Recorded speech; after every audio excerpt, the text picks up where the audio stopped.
Hi everybody, welcome back to my channel, Clay Soil. My name is Purny and it's so good to see you. It's been a while since I made a video and I wanted to come on here and do another Know Before You Grow video for everybody. And this time it's all about the Philodendron Squamiferum. And the nice thing about this plant is also I have a couple of different plants of this. One is in one of these boxes. I'm not gonna take it out, it's just too much. But I have two in here that I can show you, and they were starting to die when I first got here in California, and so now I have them in sphagnum moss, and they're starting to get new roots, if you can see, and then they're also starting to form new leaves. So I just wanted to quickly share with you my experiences of taking care of a Philodendron Squamiferum. It is very easy, but I will tell you it is very sensitive. It is a sensitive philodendron compared to other ones I noticed, but once you get the hang of taking care of it, you can just leave it alone. And that's the nice part about it. So I think I got the hang of how to take care of this one, and I think we'll be okay. So let's get right into it. I'm gonna tell you a little bit of where it comes from, and then we'll get into how to take care of it. So let's do it. So where you would find this typically are in the rainforest of French Guiana, Suriname, and Brazil. You would see them growing all up and down along the tree trunks. There are two common names for this Philodendron Squamiferum, and the first one is hairy philodendron, and then the second common name is red bristle philodendrons. So if anybody ever says to you, hey, do you have a hairy philodendron or a red bristle, know that they're most likely referring to a Squamiferum. The appearance of a Squamiferum can be similar to a Philodendron bipennifolium or a pedatum. They do have the lobes like the other two as well, but it depends on how mature your plant is. So like even at this mature leaf, it didn't have the lobes. So you can tell that my Squamiferum is still a juvenile plant. And I have a little new growth. Isn't that exciting? It's a little bit smaller than the two previous one, but I have a feeling that's because it's winter here and, you know, from the moving and shock and everything. The plant has very distinct shaped leaves.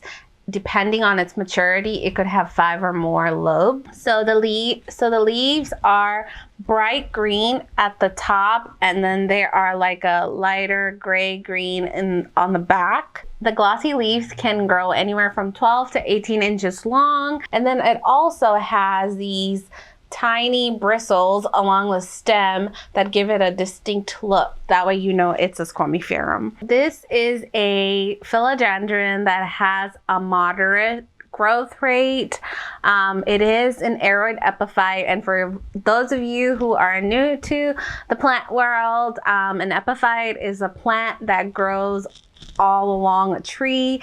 It's not like other plants that grow from the ground and grow through themselves. They need something to climb on and go up. So they grow on trees, and because it grows along a tree, there's no limit to how tall it can get. But in your home and my home, it'll have a way more slower growth rate. So this is nice for those people that don't want like, you know, a 8 feet tall tree, you know, 8 feet tall plant in like a couple months. This is something that, you know, when it's smaller, you can have it in a hanging basket so it'll like drape down, but eventually once it starts getting long, you can stake it up and like just let it climb and do its thing. So that's why I really like this plant as well, because I don't have to worry about it growing too big too fast. As you can tell, since February having it and this being the original leaf, I have 4 leaves in here. So I can't wait for it to start giving me the lobes. It's kind of nice seeing it like develop from a juvenile perspective, but I'm ready for it to get a little bit bigger. So I'm hoping this spring here in Cali, it'll do that for me. When it comes to lighting, like other aeroids, it attaches itself to a tree. So it's climbing under the canopies of huge trees, which just means they don't get a lot of sunlight, direct sunlight. So when it comes to lighting, you want to make sure you give it bright, indirect light. It cannot withstand bright direct light, especially if you live in more hotter climates where the sun is more strong. You know, I have it about like 10 feet away from the window in a brightly lit room, and that just does fine for this. And then of course, if you don't have an apartment or a home where you have a lot of great natural lighting, you can always substitute with getting grow lights, and then you just adjust it, you know, play around with it, see how close or how far you need to keep the grow light from your plant so that it can grow the way it needs to grow. Okay, so now let's talk about soil. And this is something that I had to learn twice.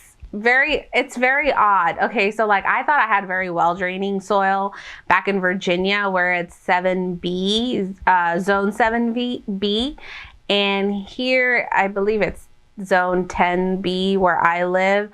So I thought I already had a very well draining mix, but for some reason here, like the well draining isn't draining enough and it holds on to more moisture. I don't know if that's because there's a lack of humidity here, but this is very sensitive to like any kind of heavy soil. So if you can see, I have lots of perlite and lots of bark in there. So when you're making your soil, make sure it's very airy. You can use coco coir, you can use peat moss, you can use regular soil, but whatever medium you're using, just make sure that you're adding a lot of perlite, bark, that kind of you know, amendments that will make sure the water doesn't just stay in the soil, and it's very well draining. And the nice thing is when it's well draining is you can kind of go back and water it a little bit more. It's like that concept. You can always add a little bit more. But the thing is, if you know, have a very heavy soil and it's wet and soggy, especially during winter months, this is gonna die on you real fast. And that's exactly what happened to these two. They were in soil which I thought was very well draining, but it wasn't. So it started like rotting away, and so I was lucky enough to take them out in just enough time to put them in sphagnum moss, and now they're growing roots again. So just be mindful of your soil. A Philodendron Squamiferum is not the quickest grower when it comes to philodendron, so that just also means that it's not the heaviest feeder either when it comes to fertilizer, which is nice. So during the growing season, I fertilize my Squamiferum once a month, and that's been really good for me. It might be a little different for you because you might have it in different condition and different types of soil amendments. So typically once a month is good, but if you notice that, you know, it will really help your plant, then maybe do it every 2 weeks, but you'll just have to play around with it for yourself and figure it out for your own plant. I mean, I just use regular Miracle-Gro fertilizer, and then I also use warm casting, which usually I just kind of sprinkle into the soil. All right. Let's talk about watering. Now, this is also just as important as the soil because they both go hand in hand. You need really good aerated mixture, soil mixture, to make sure that your plant is living its best life. Again, because I had not a well draining enough soil for here, when I was doing my regular watering, it almost killed the plant. So I had to make sure that the soil was really well draining so that my watering won't affect the plant.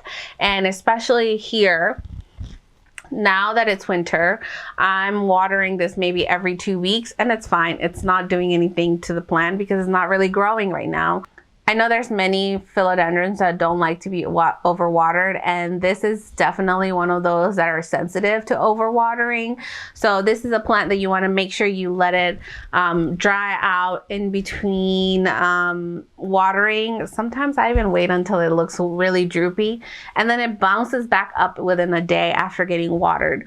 So just make sure that you're careful and cognizant of when you're watering and how long in between it needs to get watered. So let's move right along and talk about the temperature needs of this plant. And the optimum temperature range for a Philodendron Squamiferum is 55 to 80 degrees. Now, I'm always on the cautious side. So like if you ever have to go anywhere, I try to keep it to 60 degrees because, you know, 55 I feel like is a gamble. Even though it can, I just leave my thermostat to 60 during the winter months. And yeah, so you want to just make sure that if it's in the winter time, it's not going below 60, and if it's in the summertime, it's not going over 80. They definitely do well in warmer temperature than colder temperature, and that's obviously makes sense because they come from a rainforest type environment where it's always probably warm and humid. And another way you can think of it is if you're comfortable, your plants are comfortable. If you're not comfortable, your plants aren't definitely not going to be comfortable. All right, so let's talk about humidity. So this is a jungle species, which just means it thrives in a more humid environment.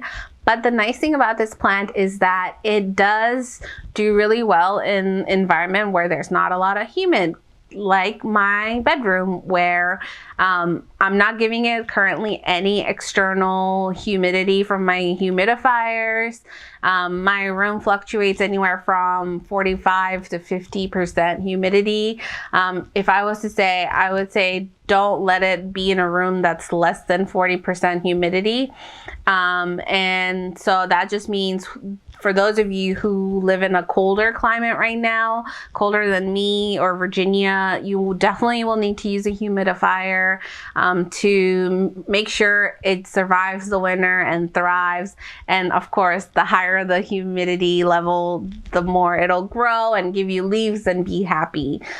So that's that. But the other flip side to this is that too much prolonged direct moisture that comes in contact with the leaves will cause bacterial infections and other plant problems. So just make sure wherever you have the humidifier, it's not blowing direct moisture onto your leaves or your plant. So there's two ways to propagate this plant.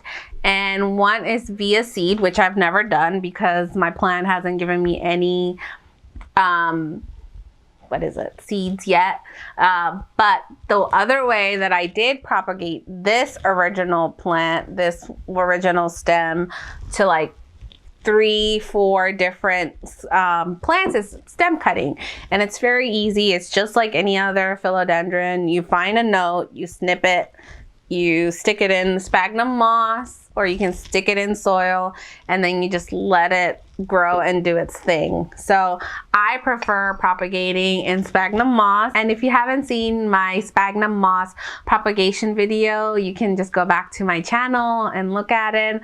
But that's my favorite way to propagate plants because it's been working for me. Thankfully, I have not had to deal with any plant pests because whenever I get a plant, I take it out of its original soil and I put it into my own soil. Two typical pests that you might encounter with your plants are aphids and mealybug. It is a good habit to inspect your Squamiferum leaves and the plant and the soil, on a regular basis to make sure that you don't have them. And if you do have them, that you're treating them properly and you're taking the right measures to take care of it. Like I always say, these are toxic plants. Any philodendron is a toxic plant, so please don't eat it. All philodendrons contain a calcium oxalate crystals, which can have anywhere from mild to severe symptoms. So please just make sure you keep these plants away from yourself and your kids and pets everyone, okay? Make sure you handle them properly and wash your hands after you're done. And yeah, that's pretty much it. I hope you enjoyed this video. Give it a thumbs up. Let me know if there's any tips or tricks that you know that you like for your Philodendron Squamiferum, and make sure you comment down below and leave those tips for everybody else as well. This is a community where we share with everybody what we know, and I know I don't know everything, but these are just some of the things that I noticed as I'm taking care of my Squamiferums. So yeah, I hope you enjoyed this video. Please don't forget to like this video, and if you like my videos, please do feel free to subscribe to my channel and click on the bell icon so you'll be notified every time that I upload a new video or new content. And then also, if you'd like, you can follow me on Instagram at Purny. It has been the holidays, so I haven't really been uploading much, but I am gonna get back into everything and just start putting out more content again. So I hope you enjoyed, and I hope to see you again next time. Bye bye.